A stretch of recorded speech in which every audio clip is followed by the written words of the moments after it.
It is nice to have snow for Christmas. Unfortunately, snow never fell this year. But let's talk about Christmas.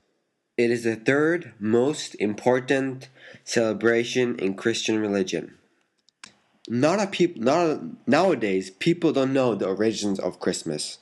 They think it's all about presents and gifts and showing their love for each other. It's completely different. There's so many divergent styles to celebrate Christmas. As usual, and many other families as well celebrate Christmas at home, Christmas Eve, and Christmas Day.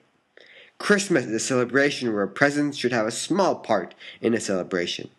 In Christian religion, for example, Christmas is the birth of Jesus. He who was awaited to bring hope to the people of Israel, the Messiah. The few days before Christmas, it is seen as a time of prayer and thanking God for many privileges we get.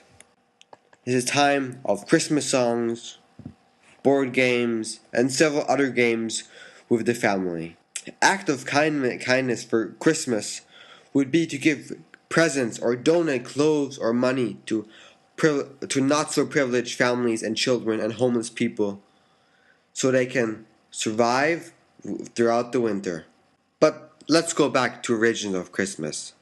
Christmas is also about helping the poor, but as well thinking and reflecting about you.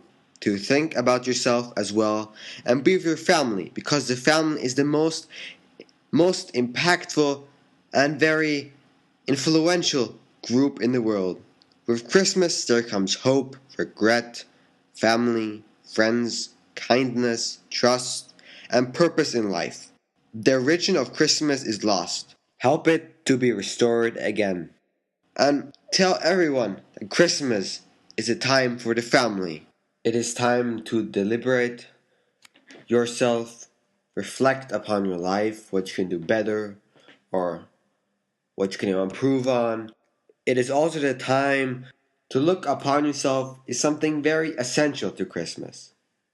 But the most important thing is to have fun and enjoy Christmas with your family. Do not ever forget the origins of Christmas and its purpose. This is what Christmas is all about. I wish you a very thoughtful, enjoyable, Merry Christmas and a happy new start into the new year. The joy of Christmas may be in your heart for always. This is Jakob Feldbaumer, and this is my digital story about the origins of Christmas. Thank you.